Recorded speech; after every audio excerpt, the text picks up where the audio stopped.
Alright, so what I've been doing here is using my pencil that's got a fairly hard lead, or graphite, to get the overall sketch in here.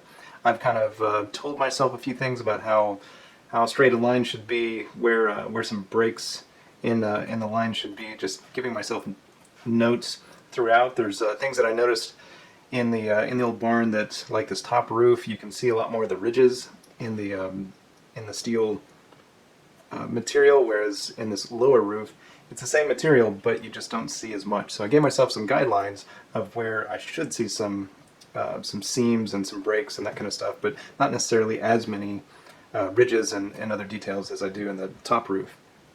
Also, there's things like holes or missing areas of the siding, the planks in there, so I'd let myself know about those things. And just generally just getting the pieces in there. The trees also just kind of worked in to make sure I know where they are, which ones I actually want to show, because in the scene there's actually a lot more trees than this, but this is all I want to show, and it's actually slightly more than I think I even want. So I'm trying to decide if I want to perhaps get rid of one of these two trees. I definitely want this one because it's in the foreground, and I like this one because of the way it frames the barn, but these in the back, they just may be too much. And also this one kind of aligns a little bit too much with the edge of the barn, so I may, like I said, just forget about it. This is on a hillside, and so I tried to figure out what my general horizon line was just for the barn, which ended up being something like that, and then kind of worked in the hillside to get that in there. Ways of working with things like siding. So if you have siding or if you have brick on your building, you're going to want to show as much of that as possible to make sure that the scale of the building is held correctly. So that means that if you have a bunch of just regular slat siding, I recommend that you actually count all the way down the wall how many planks there are, and actually draw in every single one of them. Same thing with bricks. Actually count how many stacks of bricks it takes for the wall and give yourself a mark for every single one of them. If you decide that you don't want to draw every brick in there, which is definitely an option, you might just give us a sense of bricks, but still make sure that the proper size, because if you make them like really big or some essentially out of scale, it will throw the whole sense of scale of the whole barn out of, or the whole building out of what we would expect. And the way my drawing works, I've kept the barn somewhat small, so I'm able to draw my straight lines by holding my pencil back pretty far. This gives me kind of a bigger arc. So if I had my pencil like this, I would find myself probably rotating on my wrist a little bit too much, and that's hard. No matter what I do, I seem to want to draw an arc, even though I want to do a straight line. So I'm pulling my pencil back, and that way I can just kind of drag across there to create a line that I want. That way I can pretty much draw the lines, the straight lines that I want. I did pull out my straight edge for these pieces of siding that go across the side of the barn. So I essentially measured down the end of each board on both sides, and then put my straight edge on there and gave myself some line to go with.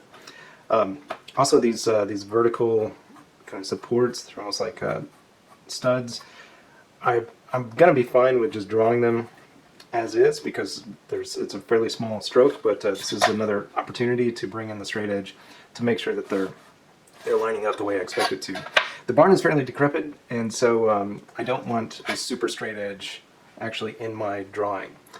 If you do want a straight edge, then this is one of the major reasons why these stainless steel rulers, straight edges, have this cork bottom.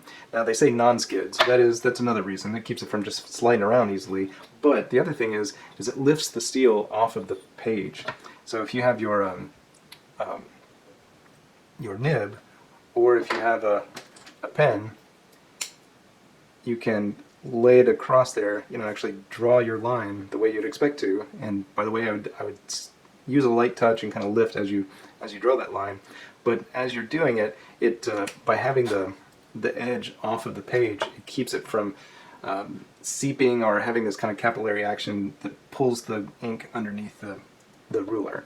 So like if you were to flip this over, where it's flat against the paper and draw with ink, chances are pretty good the ink is going to get underneath, and so when you pull this back, you're going to have a smudge. The other thing working with a nib is that oftentimes you get almost a little pool or a high spot of ink that takes a few moments to completely dry, and by having the ink separated from the instrument itself, it'll make it so there's no smudging. And also when you draw with either instrument, draw your line and then pull this away from the line. Don't go into it or move it, because you'll smudge it. If you happen to use a triangle, like just one of these drafting triangles, if you lay it down one way, it's actually going to be against the paper. If you flip it over, there's going to be a gap, and so it's practically the same thing as having the cork on the bottom. So it's one of the reasons why you'll see either a beveled edge or raised. This one actually has kind of a raised face on it, and that's to lift it off so you can actually draw without ink getting pulled up underneath it.